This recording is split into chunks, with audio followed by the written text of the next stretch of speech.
Good morning. Welcome back to day 2 of VERGE Electrify. We're so excited that you've joined us this morning. I had so much fun yesterday, and I hope that you did too. I'm Katie Fehrenbacher, senior writer covering transportation for GreenBiz and co-chair of VERGE Electrify. You're probably wondering why you're being greeted from inside a moving car. That's a great question. Let me tell you why. This isn't any old gas-powered car. This is Ford Mustang all-electric Mach-E. It's one of the hottest electric cars to roll off the factory line in America since Tesla launched the Model S. Automakers are launching a slew of new EV models in the coming years, but there's something particularly thrilling about Ford using the iconic Mustang brand and creating a $40,000 car with a 300-mile battery range. For electric vehicles to break into the mainstream, regular folks are going to have to really want to buy these vehicles. And I think Ford is giving this EV launch its best effort.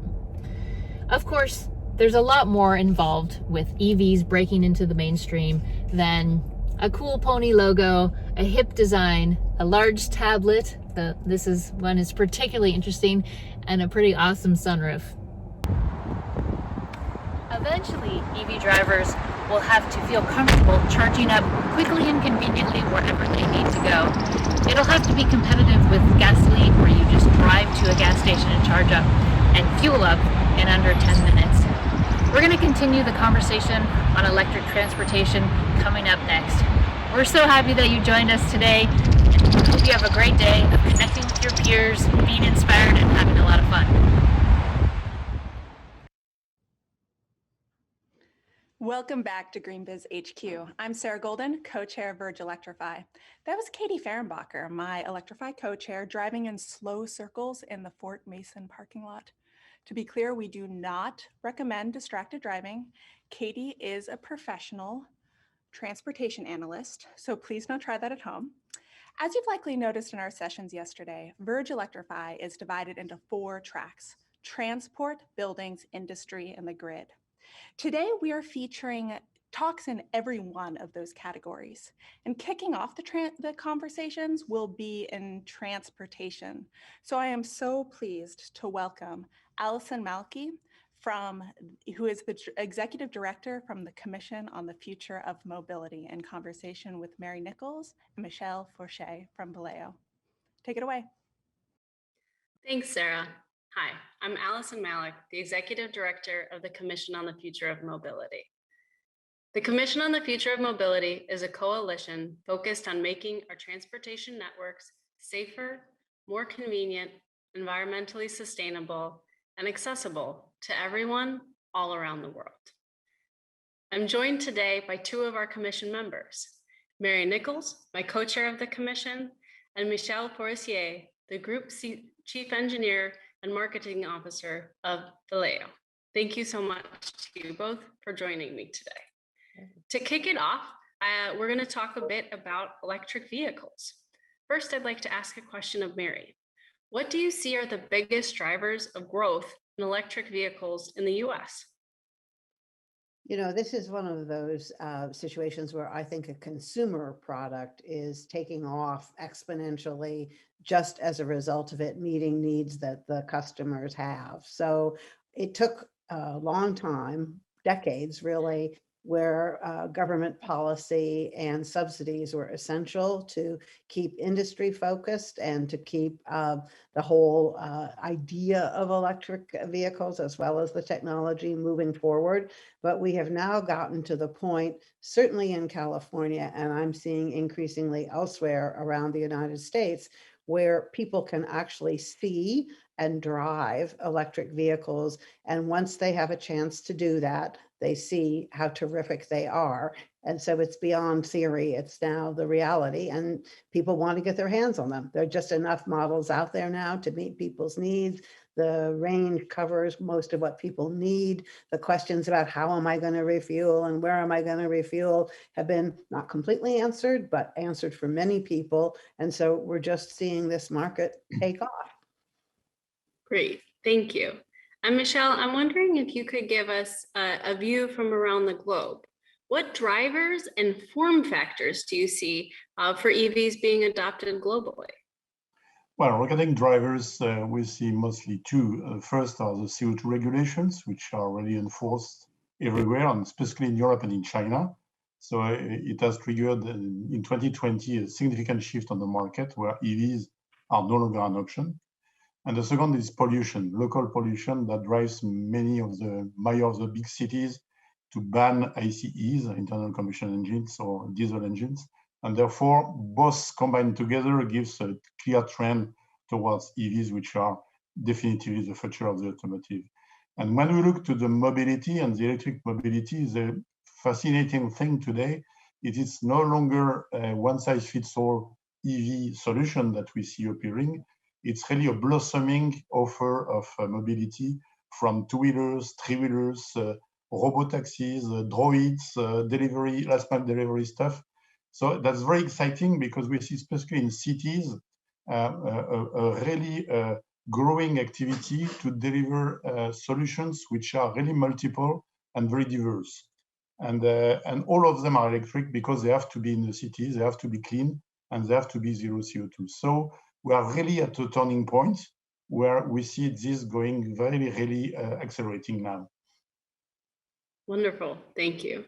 This next question I'll pose to the both of you, but I'll start with Mary. What do we need to make EVs more mainstream?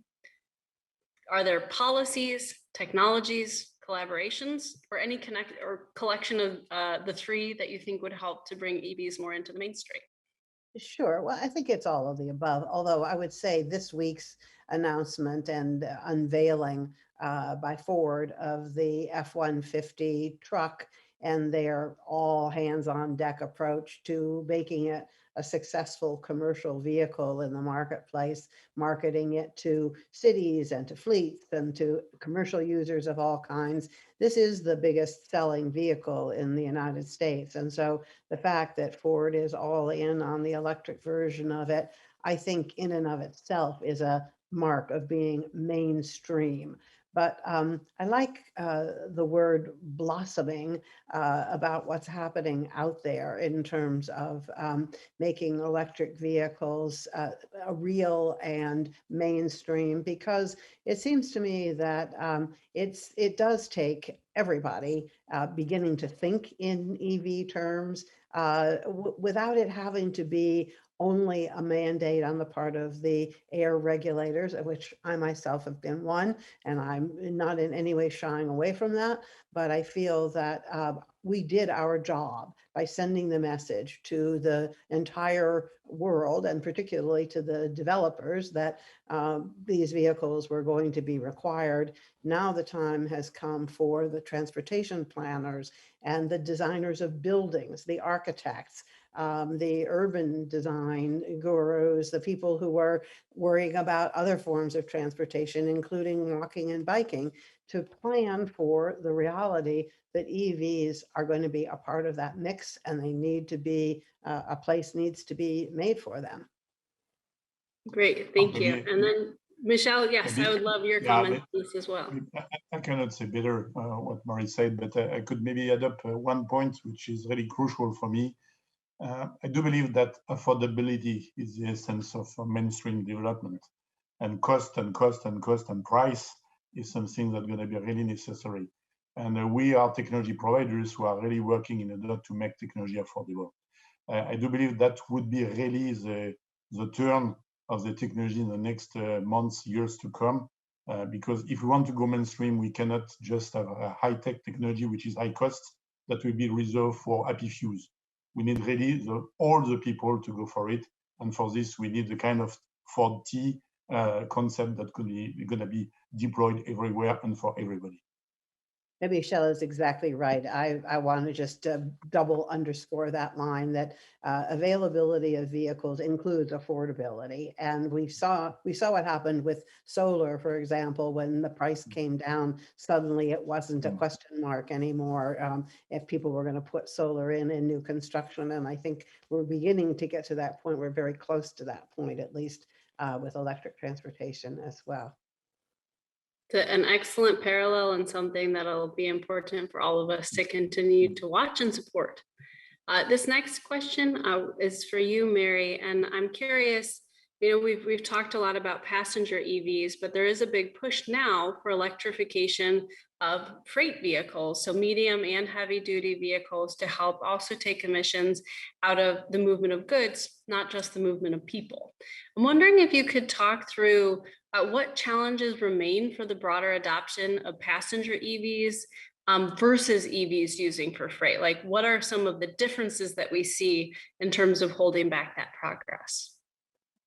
Excuse me. Well, we haven't gotten to the point yet where we have as many different options in the marketplace for people who use their vehicles for work. That is a much more complex market, and it's one that's driven much more directly by economics and convenience, suitability for a specific purpose, as opposed to the aspirational and emotional factors that go into passenger cars. People do not buy trucks for work, especially if they're buying them for somebody else to drive based on the style. It might be nice if they did, but it doesn't work that way. So I think the factor here that we have to be working on is how we look at the various segments of that freight transportation ecosystem as a whole, and look at what it will take to get EVs into them. I mean, we're already at the point now where we see for certain kinds of commercial vehicles, especially urban vehicles, where you want to be taking things into center city areas, the attractiveness of electric vehicles has made them the choice, and there's availability there, and there's really not an obstacle. When it comes to heavier loads of freight, long haul transportation, you have to think more obviously about where the fueling is going to take place. I think it's important that we also keep options in the mix so that we have the opportunity to see what the hydrogen fuel cell ecosystem will look like. I think it's going to be appealing in a number of pieces of the overall freight transport movement. So, I think it's just we're in an earlier stage of evolution, I would say, but it's not any fundamental obstacle to moving forward, and it's absolutely necessary from a climate perspective, because at least half of the emissions that we're worrying about come from this commercial sector. Thank you. That's a really good point, and another one that's good for all of us to keep in mind as we continue the push. We need to make sure we're thinking about the movement of both people and goods and how we help to clean that up. So I'd like to maybe pivot us a little bit from electrification to thinking about what else we can be doing to help support decarbonization. I'll pose this question to both of you, but we'll start with Michelle. If there's one thing you can think of to further decarbonization efforts for net zero in 2050, what would it be? Oh, decarbonization is a very, very, very complex story. And of course, the net zero 2050 is a fantastic target, and we are very excited to meet that target. But for me, there are three areas of concern that we have to work on. The first is, of course, to turn all cars electric, because there is no other way to make the transportation zero emission whenever you drive. The second is you need to have green electricity, and green means no fossil electricity. So it could be nuclear, could be wind, could be solar, but you need really to go for that.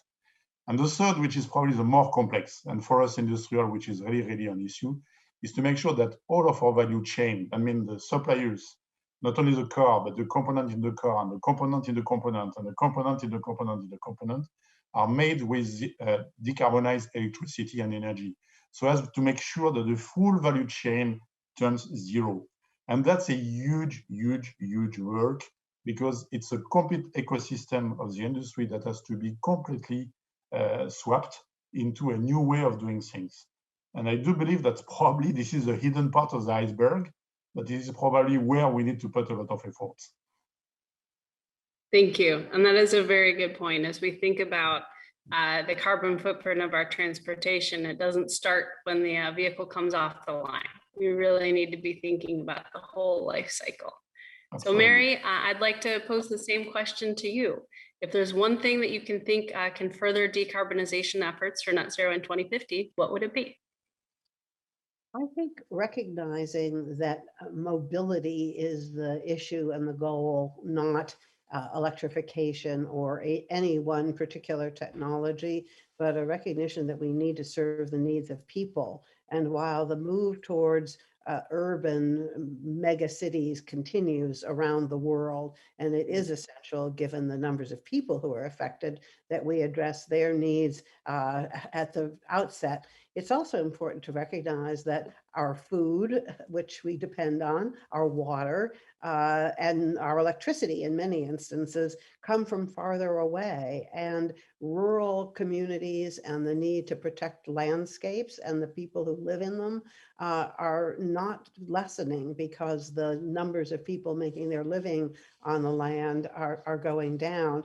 And so when you think about mobility, you have to also think about how that tomato gets on a truck if it isn't going to be grown in your own backyard, and be accounting for the entire system of vehicles and roadways and fueling that gets those goods to where we need them to be. Wonderful. Thank you. I think that's a really exciting sort of point for us to leave the audience with in terms of thinking about not just the supply chain of our cars, which we need to be zero emissions, but also the supply chain of everything that we consume, from our food to other goods, and how is it getting to us, and how we can help to improve the sustainability. And that's something we can all play a role in. I'd like to thank you again, both for your time today. It was a pleasure. And I'd like to thank the audience. It was great to get to share some of these insights, and for you all to hear a little bit more from our commissioners. Thank you. Bye-bye. Bye. Hi, I'm Chef Rochelle Boucher, and I've been fortunate to be a chef in the appliance world for decades. I have spent that time cooking on the most incredibly powerful gas ranges, and then right next to it, these innocent-looking induction cooktops. For the past 10 years, I've been saying, why are we still even cooking on gas from a cooking standpoint? Well, induction cooking is having its moment, and I am so excited about it, and I want to share this with you. You know, for a lot of people, you kind of wonder, well, how does this induction cooking fit into the Electrify Everything movement? Well, even though it might not be the biggest driver of gas use, it is the emotional piece. So when you're cooking at home, it's tradition, it's ritual. There's all of these things, and who wants to learn all this new stuff? Well, I really understand that, and I really understand why it's sort of the lightning rod of this movement. Induction cooking is the future, but unfortunately, there's a big knowledge gap from the myths that surround it to even how to use it. Now, fortunately, once you start to use it, induction cooking does its own PR. It's amazing. But we really all need to get educated on induction cooking. So let me tell you a little bit about what it's not.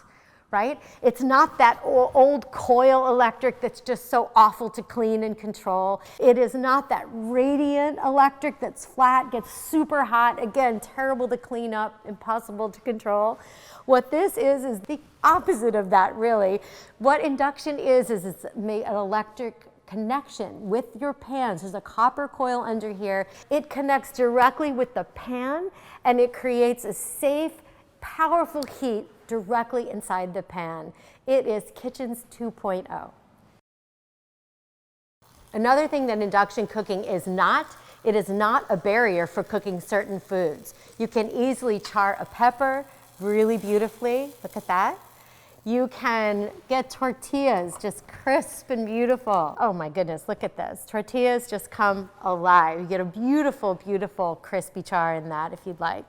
Over here, wok cooking, you definitely need a big flat bottom wok. This one works amazing, and this thing gets smoking hot. So my wok sizzles away, stronger than most gas that you have at home, right?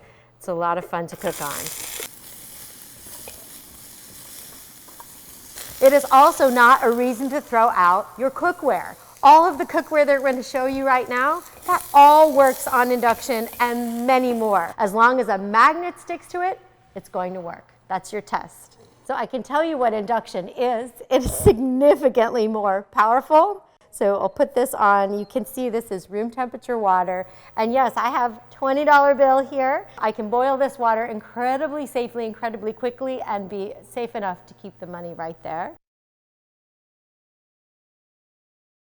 When I am talking about control, it's much more controllable. Instead of having to, with pancakes, throwing out the first couple pancakes as you're looking down and you're trying to figure out how hot your pan is. With induction cooking, I have actually learned the exact temperature that is perfect for pancakes. So I love that amount of control. Safety, control, unbelievable. The other thing is, even though you still need ventilation, whether it's a downdraft ventilation like this or overhead, you don't have the same toxic fumes going out into your home. You don't have nearly the same amount of particulate matter, nearly the same amount of grease. So yes, you need ventilation, but it's a much different story.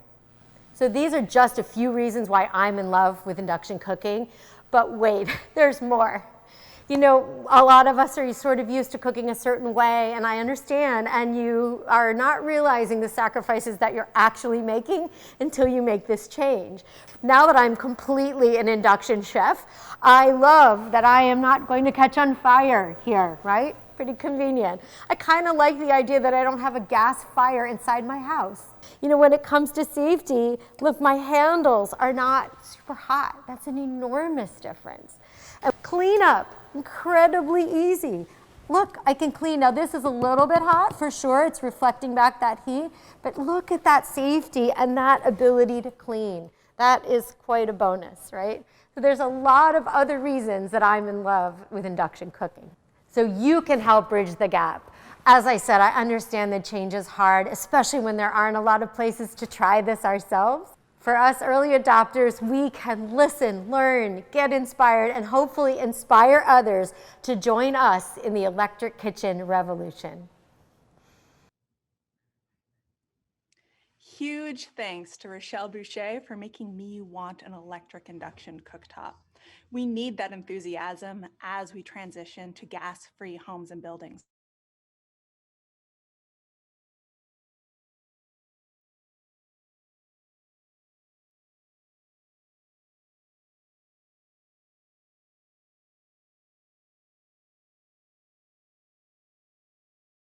Manager of Seattle City Lights, Mayor Libby Schaaf from Oakland, in conversation with Matt Goff from the Sierra Club. Take it away. Thanks, Sarah, and welcome everyone. My name is Matt Goff. I'm here on behalf of the Sierra Club, and I'm excited to share this conversation about building electrification with you all. Electrifying buildings is critical to meet our climate goals. Cities and municipalities are leading the way in this transition by restricting natural gas in new buildings and retrofits.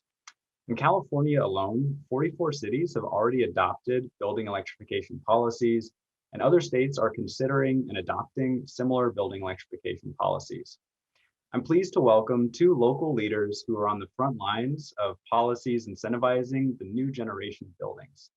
Mayor Libby Schaaf of Oakland, California, and Deborah Smith, the CEO of Seattle City Lights. Both Oakland and Seattle require newly constructed buildings to be all electric. In both cases, the policies are forward-looking as they include both residential and commercial buildings. Mayor Schaaf, Deborah, welcome to VERGE Electrify. This first question is for you, Mayor Schaaf. What role are cities playing in the move toward all electric buildings? Cities are America's laboratories for innovation, and Oakland is fully embracing an all-electric future. And we're well on our way to creating a cleaner and greener city, free from fossil fuels. An all-electric future also creates good local jobs. It lowers energy and health costs and builds resilience into our building and our transportation systems. And our commitment to environmental justice demands that we provide our frontline communities with clean air, affordable and stable housing, and reliable transportation options. So electrification helps with all three of these priorities while tackling climate change at the same time. Awesome. Thank you so much, Mayor Schaaf. This next question is for you, Deborah. What does it look like to implement all electric building policies? Yes, thank you. And what it looks like to me, it looks like exciting. I agree with Mayor Schaaf in that local communities and cities, we are the place where we can best make change happen, and we can make it happen quickly. The flexibility and the agility that we have close to home is super important. So for us, that has really meant a lot of collaboration. So we have really been focusing in the city of Seattle as a place to find partnerships, collaborations, and to work with both our public sector as well as our private sector partners in the city, in the commercial and residential space. We held tons of outreach meetings, talked with people, tested the notion, changed it, listened to what we heard. We attempted to be responsive. We actually delayed our implementation due to COVID concerns and wanting to be less disruptive. And we're now in an amazing place. We're moving forward, talking with folks around what this will mean. And as the city's municipal utility, we've had the opportunity to really work with our customers and our community members to see how we can help them with this change and to really make it as affordable and accessible for people as possible. Thank you, Deborah. So this next question is for both of y'all. So both Seattle and Oakland's policies have restrictions in the commercial sector as well as the residential sector. So how are your cities working with the business community to carry them along through this process? And Mayor Schaaf, I'll turn it over to you to start. Great. We started by trying to incentivize the switch over from gas to electric before we made it mandatory. And it's true, people were freaked out a little bit at first when we said, please pass on the gas. And especially chefs, restaurants, like our tourism industry. And what I have loved is engaging some celebrity chefs, some YouTube influencers to do cooking demonstrations. And there's like an awesome one from a super popular restaurant called Reams. And you can see the chef have a little bit of trepidation, like, is this really going to char my pepper the way that an open flame would? And then you can see she's pleasantly surprised. It actually chars it just fine. Her ability to control the temperature in real time. And the real test was when she put her pocket bread on her griddle, and it puffed up perfectly with the perfect golden crispness. And then she looked down and her little son was there. And she said, and wow, this is so much safer for my child that there's not an open flame in the kitchen. I know a lot of cities are looking to lend induction cooktops so people can start trying this out, get used to the magic of induction cooking. So this is just one fun way that we are really getting people excited and bringing them along. The other thing I cannot stress enough, because this came as a big surprise to me, and we need to spread this word. Having gas cooking in your home is bad for your family's health. The increased risk of asthma infections and hospitalizations is huge. And so this is really a way to say, I love you to your family, to keep everyone safe by not only saving the planet, but reducing the pollutive gases from the gas cooking in actual homes. So win-win. Wow, that's awesome. It makes me ready for lunch. I don't know about the rest of you, but that sounds delicious. So unfortunately, in Washington State, we don't have the ability to provide incentives for fuel switching. It's a constitutional thing and it gets in our way. We can do so now, thankfully, for transportation electrification. But on the business side and on the building side, we really are in a place of having conversations, again, partnering, collaborating, and reaching out to say, how can we help and how can we make this transition work for you? We are hopeful that over the next couple of years, we may in fact gain that authority out of Olympia. But for right now, we're relying on other means. We don't have customer shareholders. We are a municipal utility, so we really do take all of our signals from our customers. We work with them to understand what they want. The city listens to them in the same way. So it's fairly transparent from the city level to the utility, which is super helpful and I think really benefits our customer owners. We've been working a lot with the public sector partners. Seattle is a commuter city, but it is a public transportation city. So we are really focused and see big opportunities with respect to the ferry system, metro. We are working with we're working with our utility partners in the area so that we can plan mindfully together as the Puget Sound area in whole for decarbonization over time. And we're working and building key partnerships with folks that will in turn help us sell the benefit of what we're doing. So for instance, the University of Washington, which is our largest customer, and they have a very, very strong environmental ethic. And even we are going to be home for one of the NHL's newest teams, the Kraken here in Seattle. And so we've had the opportunity to work closely with the folks building that arena, climate change arena. And so every time someone walks into that facility to watch a game, to participate in a concert or another community event, they will be reinforced the value of a carbon-free future for our community and for our families and for our kids and grandkids will be reinforced just by the nature of where they are and by our role in helping to create that. We also meet really regularly with the business community, especially the commercial real estate group. Right now, Seattle is a community that has we're seeing a lot of vacancies right now downtown. We are seeing high demand for space. So we're hopeful that over the next few months, we're going to see a bounce back of I'd like to see more lights on outside at night. I live downtown Seattle, and I'll know that economic recovery is clearly underway when I find that I have to close my blinds again to go to sleep at night. So there you go. Thank you. Thank you both. So this question is for both of y'all as well. So one challenge in the transition to all electric buildings is ensuring the benefits are accessible to all communities. So how do these policies support low-income communities and communities of color?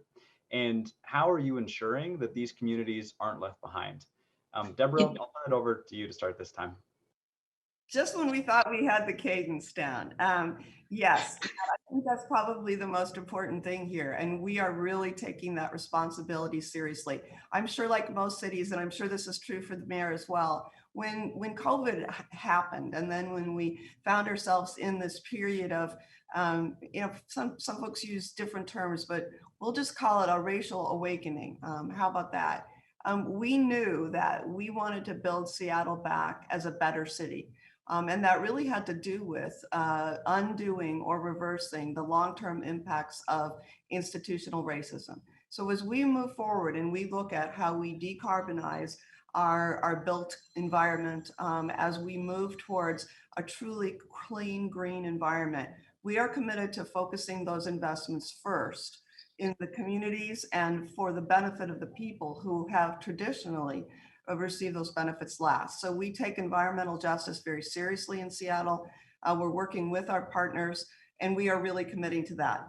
Having said that, I think it's going to be a challenging conversation for our community as we begin to actually move out there because that's not the way it's been in the past. And I think it will be fascinating.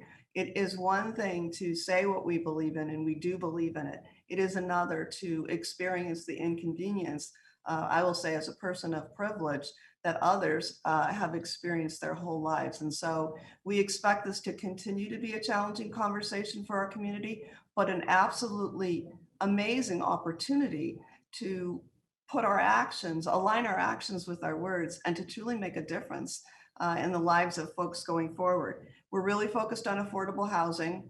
We're really focused on the role of energy efficiency in managing affordability because that's huge. And we know that there are costs associated with this conversion. And so we have a responsibility to do everything we can to manage the life cycle cost of revised or updated housing or new housing that's built all electric. We have a clean heat program where we're actively moving folks off of really dangerous heating oil. And those are folks who qualify for that assistance, and we've been able to really go in and help them with that. And then lastly, we're really focused on jobs. One of the things that I think about a lot as I think about the conversion from natural gas to electricity in our region is ensuring that folks who have had good family wage jobs in the natural gas industry, that they receive the training, the retraining, the support they need to continue to support their families in the way they have in the past. So our goal is to make this transition happen in a way that's equitable, affordable, and doesn't leave people or stranded assets behind. Well, in Oakland, I'd say three things, because everything we do, including with climate change, is equity first. And it is so important to recognize this is not just saving the planet, it's addressing health disparities, racial gaps in wellness. We know that exposure to gas cooktops in our homes raises the chance of developing asthma by 43%. And Johns Hopkins researchers have absolutely documented that the impact of natural gas systems are felt disproportionately on Black and Brown community, especially children. And our policy in Oakland starts with new construction, but we know that this is going to bring the cost down of electrification systems so that we can move to the important retrofit, starting first and foremost in low-income communities. And finally, this policy is a direct result of hearing from the most impacted people themselves. That's where we have to center our work. And we are proud that West Oakland, right next to our big working port, was one of the very first communities to benefit from a new state law that requires community-led climate action plans to address air quality, pollution, and health impacts. And those activists in West Oakland are prioritizing that move from gas to clean electricity. So we are lifting up community voice, and we are trying to close not just our impacts on the climate, but also on health disparities. That is what we're doing in Oakland. It's so awesome to be at VERGE today. We're so proud that GreenBiz is an Oakland-based organization. And so let's keep it up, pass on the gas, let's move to clean electric. Awesome. Well, thank you both so much, Mayor Schaaf and Deborah Smith, for your leadership and for joining us at VERGE Electrify. I think that will do it. Thanks so much, Matt.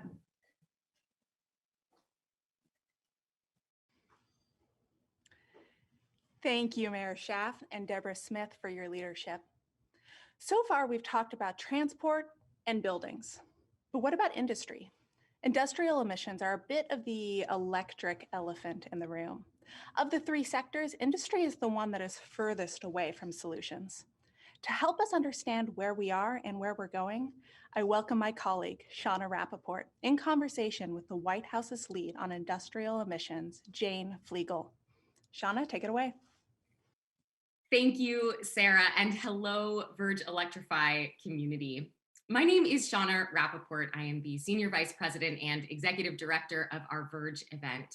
And when it comes to industrial emissions, there is really no one else with whom I would rather get to have a quick demystifying conversation than Jane Flegel, the White House's newly appointed Senior Director of Industrial Emissions. Welcome, Jane. Thank you so much for having me. I'm thrilled to be here.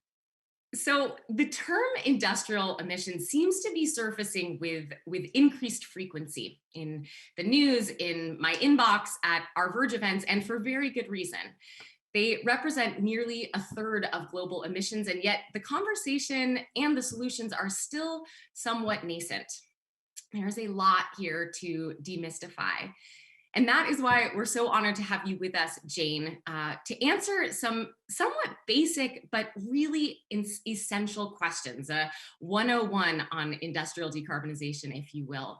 So we have 3 questions for you, and we're going to dive right in. Question 1, starting with the basics. What exactly is industrial electrification? It's a great question. I think it's really easy to lose meaning when we talk about climate action generally in these big abstract sectoral buckets. So I think it's worth taking a minute to appreciate just how truly amazing the industrial sector is. When we say industry, what we're talking about is manufacturing, construction, waste processing. The industrial sector produces all of the physical stuff that underpins modern life. Industrial electrification is one of several pathways for achieving industrial decarbonization, especially as electricity itself increasingly comes from low carbon sources. And I think it's worth noting that we actually use electricity for lots of important industrial activities, especially for motion and machines. In fact, that's one of the things that drove the Industrial Revolution. So when we're talking about industrial electrification today, we are often talking about powering a wide range of industrial processes, especially heat, with clean electricity.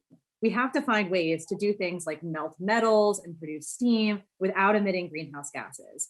The climate benefits are, or should be, pretty obvious, but I want to point out that electrification of industry is important for reasons well beyond reducing carbon pollution too. It can improve the productivity of our factories, enhance the quality of our manufactured goods, reduce other kinds of pollution and waste, and bolster the competitiveness of domestic industries.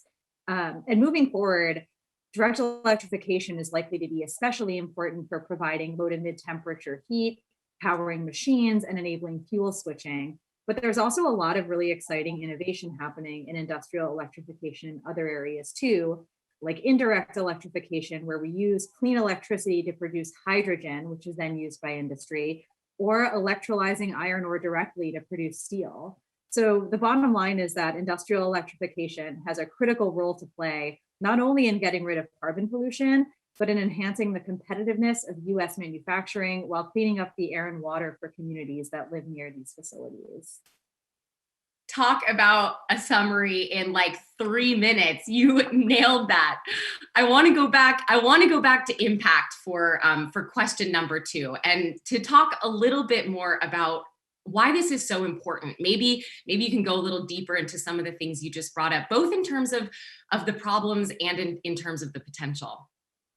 Yeah, this is my favorite question. So thanks for asking it. Industry is so important for so many things, including but not limited to the transition to an equitable clean energy economy. And as you said earlier, it really does not get the attention that it deserves, although I'm happy to say that I think this is changing. First of all, we know that a strong and resilient manufacturing sector is so critical to a healthy economy that provides high quality jobs and, importantly, pathways to the middle class. And then if the last year has taught us anything, it's that the security and resilience of our supply chains is critical. Now is the time to reinvest in America's manufacturing to ensure that we can make the products that underpin the clean energy economy here and in a way that creates economic opportunity for real communities. And then lastly, and perhaps most relevantly for this particular conversation, we know that the clean energy transition, which is already well underway, is going to require a lot of stuff. Offshore wind, electric vehicles, clean buildings, these are all things that are made of materials like steel and cement. And so as we build the clean and resilient infrastructure of the future, we have an opportunity to build it with clean American-made products. So in that way, the energy transition itself is a huge opportunity to revitalize clean manufacturing. All of that said, at the moment, industry, as you already noted, is a major contributor to climate pollution. In fact, industry is on track to be the biggest emitting sector in the United States within this decade. Direct industrial emissions account for about 1/4 of all greenhouse gases. But as you said earlier, if you add the emissions from generating electricity used by those facilities, industrial emissions account for 1/3 of all greenhouse gas emissions globally. And importantly, these emissions are rising at twice the rate of overall greenhouse gas emissions. So industrial decarbonization and electrification in particular is important for the health of our economy, our communities, and our planet. Well, that is a perfect transition into our final few minutes and final question for you, Jane, which is progress, and specifically, where do we go from here? Yeah, well, I'm so excited to have had the opportunity to join the Biden-Harris administration, which is in this area, like every other area, truly taking a whole of government approach to addressing industrial emissions. That means investing in enabling infrastructure for industrial decarbonization, like transmission, and boosting clean power. Because really importantly, without clean electrons that can actually move to factories, industrial electrification won't yield the societal benefits we want to see. It also means supporting research and development and the demonstration of industrial decarbonization technologies, everything from direct electrification to carbon capture to clean hydrogen. And we're pursuing all of this while ensuring, and this is really important, that overburdened communities are protected from increases in cumulative pollution. Importantly, we're also investing in diverse and unionized workforces, bolstering training programs, particularly at minority serving institutions, investing in regional manufacturing initiatives, increasing access to capital for domestic manufacturers, and pursuing smart and effective trade policies. And we also know how important it is to not just have supply side investments in industrial decarbonization and modernization, but demand signals as well. And that's why we're looking to create strong early demand for low carbon materials and products. One important tool here is public procurement, which we can use to create markets for these products. Some of this is already being pursued by the administration with existing programs and authorities, including authorizations in the Energy Act of 2020, which passed on a bipartisan basis at the end of last year. But, and I think this is really critical to say, this is really just the tip of the iceberg.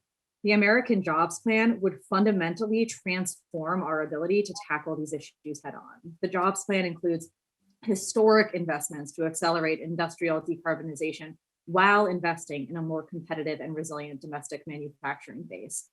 This includes investments to secure supply chains, support regional manufacturers, procurement, as I said earlier, building out the infrastructure that can enable industrial electrification, support for clean electricity, including through a clean electricity standard, which will help ensure that as we electrify the industrial sector, we're doing it in a way that yields climate benefits, funding for carbon capture, utilization, and sequestration, as well as clean hydrogen demonstration projects and new tax credits for industrial decarbonization technologies.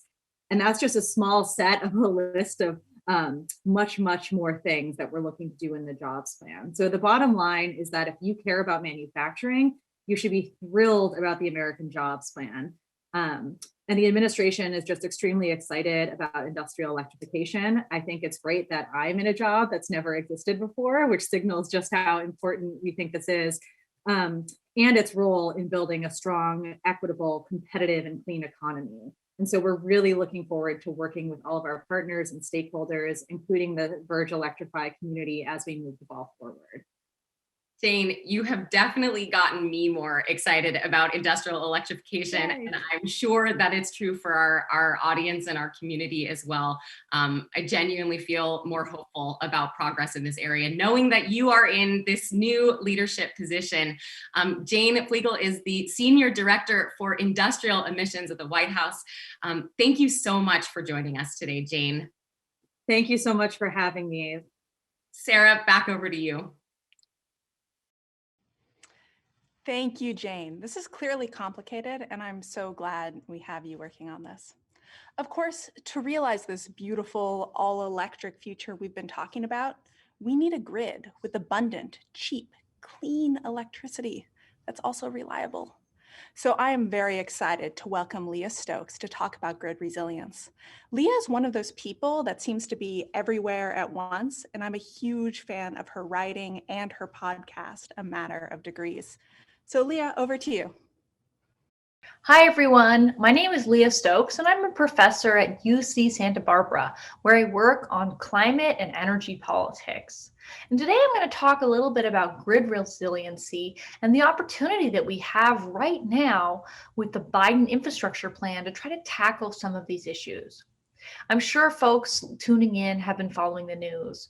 Last summer, record heat waves were hitting across the western United States, leading to significant grid outages. And what some people might know, which is something that I wrote about in a piece for The Atlantic at the time, is that the resources that really went offline, disrupting our grid at that time, were natural gas plants. It turns out that natural gas plants struggle to operate during really high heat temperatures, just like sometimes airplanes struggle to take off during high temperatures. And as we warm up the planet and have more and more heat waves, that's going to endanger our infrastructure, whether that's ironically the fossil fuel infrastructure that is causing climate change in the first place. We see the same kind of dynamic when it comes to wildfires. Wildfires have been affecting the west coast of the United States in really record numbers. And research shows us that 2 times as much area has burned because of climate change than would have otherwise. So we know that the burning of fossil fuels is making our grid less reliable. And in California, we've been facing something called public safety power shutoffs, which is a policy to turn off the grid preemptively to try to prevent wildfires from sparking. So climate change is really stressing out our infrastructure. And I'm sure it's not hard to remember the events just a few months ago in Texas when the grid really went down for days on end. What happened there may also be linked to climate change because some scientists believe that a breakdown in the jet stream, a weakening of the jet stream may be caused by climate change, and that may cause the polar vortex, the cold air that the jet stream is holding at the top of our planet, to come down to the continent. And that's what happened in Texas. There was a long period of sustained cold weather temperatures. And again, it was our gas plants, our fossil gas plants, that were struggling to get enough supply of gas and to keep operating because they hadn't been weatherized. And so whether it's record heat waves or record cold temperatures, it seems like our electricity infrastructure, and particularly our fossil gas infrastructure, is quite vulnerable. And so how can we deal with this problem? How do we make our grid more reliable? Well, what I'm going to talk about today is the opportunity that the American Jobs Plan, which the Biden-Harris administration has put forward, has for making our grid more reliable and resilient. For those of you who have been following, the American Jobs Plan, which was introduced at the very end of March, is a plan to spend somewhere between $2 and $3 trillion on infrastructure. That includes significant investments in our power sector, perhaps as much as $500 billion. And those investments can really help us transition away from fossil fuels, which are not only destabilizing our climate, leading to more stress on our fossil fuel infrastructure, but also can move us away from some of the sources like fossil gas, natural gas, that have proven the least reliable during these extreme weather events caused by climate change. And so, that's the opening bid that the Biden-Harris administration has put forward, but it's important to note that that's just the beginning of the conversation. Many groups are calling for additional spending, somewhere between $4 to $10 trillion. And we know that we're going to need to spend a lot on the grid to build things like transmission, batteries, new wind and solar, right? There's so many investments we need to be making in our grid. And this is really an opportunity for Congress to step up and set that scale of spending in the power sector so that we can have a more resilient grid. Now, the thing that I'm the most excited about as an opportunity to address this problem is the Clean Electricity Standard. The Clean Electricity Standard is a policy that exists in a majority of states. Previously, it was a renewable portfolio standard, and now it's a clean electricity standard, which covers a few extra resources.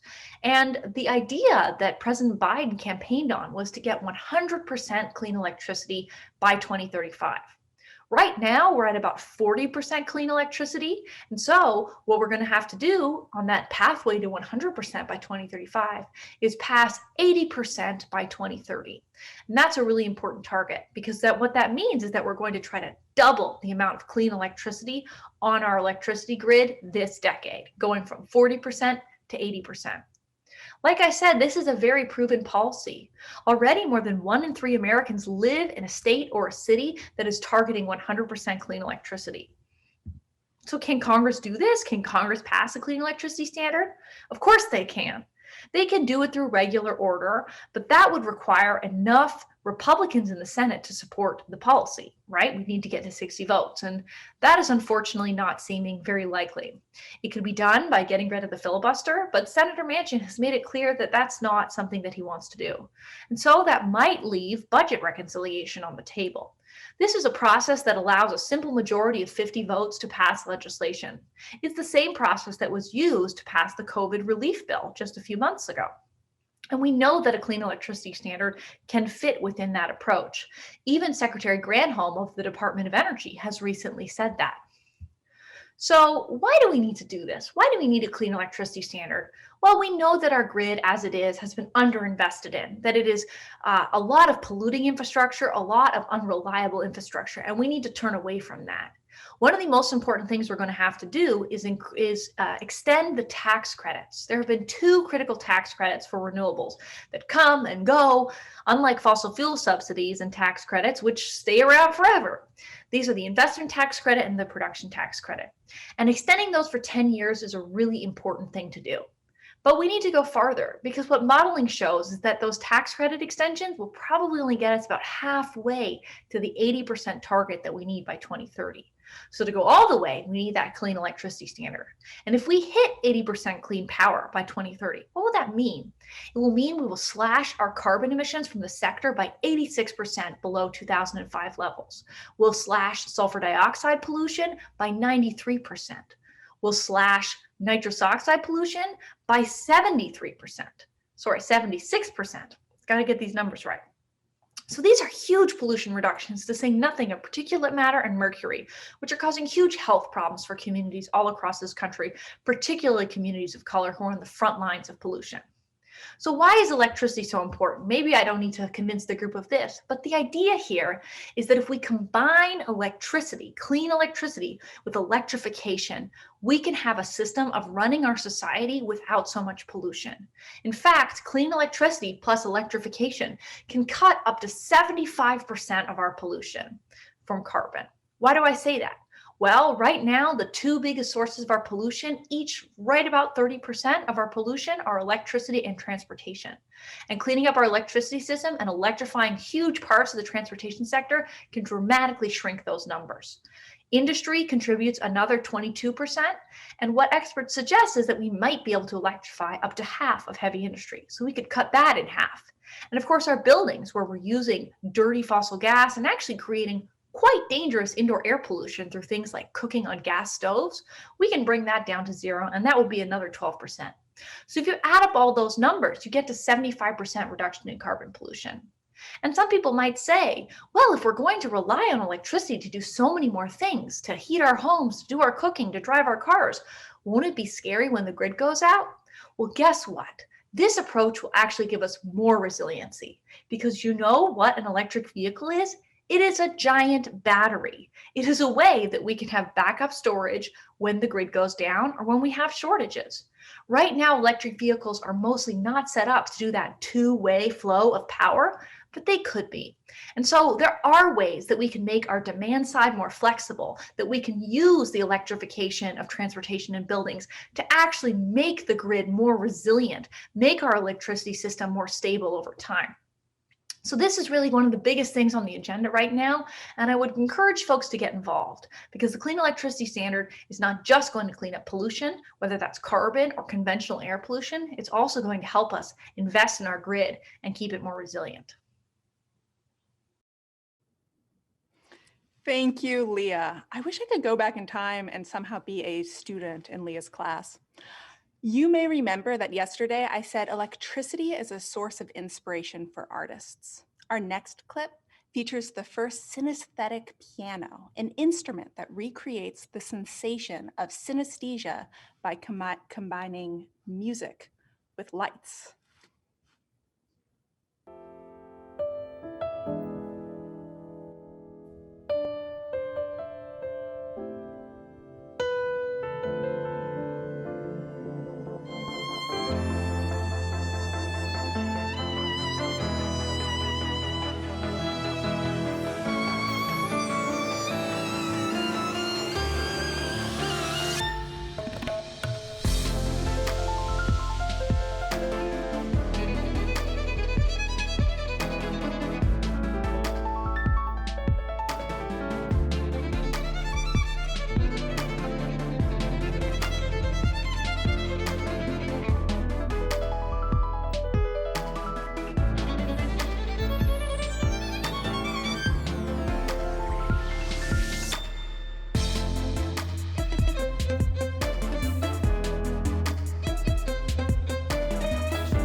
Thank you, William Keynote and Shayna Evanek, for that original piece. Fun side note, I am lucky to have Shayna, that amazing violinist, as my best and oldest friends. That is a picture of us selling cherries from a red wagon sometime in the 1990s. So cute. So I can hardly believe it, but we have reached the end of our keynote program on the first ever VERGE Electrify event. We would love to know what you thought of today's program. You can do that by clicking on our polls tab on the right-hand side of your screen. We rely on your feedback when shaping future events, so we would be so grateful if you would take a moment to fill that out. Thank you again to our sponsors and our partners. You make this possible. The keynotes may be over, but the program is not. Stick around for networkings, breakouts, ask an expert sessions, booths, and other sessions this afternoon.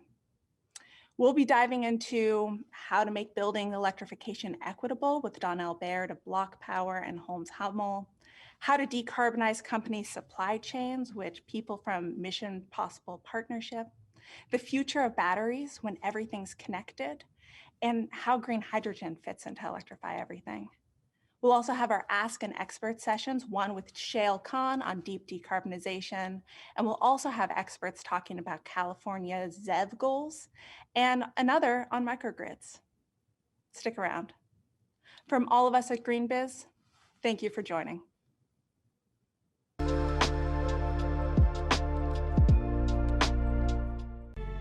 Even the biggest changes happen one small step at a time. One gear, one bolt, one circuit at a time. One person, one team, one small step at a time. From the world's first offshore wind farm to its biggest, we've been working to create a world that runs entirely on green energy. Ørsted, love your home. At Edison Energy, we help large corporate, industrial, and institutional clients better understand and navigate the choices and risks of managing energy. We enable decision makers and organizations to deliver on their strategic, financial, and sustainability goals. Providing a suite of specialized services across sustainability, analytics, renewables, supply, demand, and efficiency, we work with our clients to help them address the three biggest challenges in energy today: cost, carbon, and complex choices.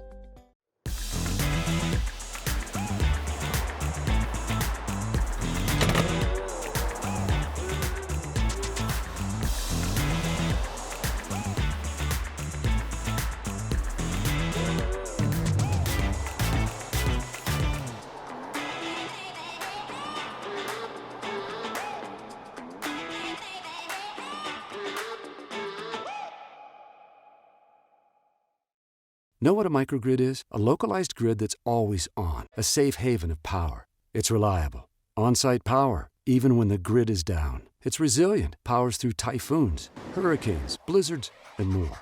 It's always on, keeps powering businesses, emergency services, and communities where it matters most. You're smart. You get it. Your business needs reliable power. Heck, the world needs it.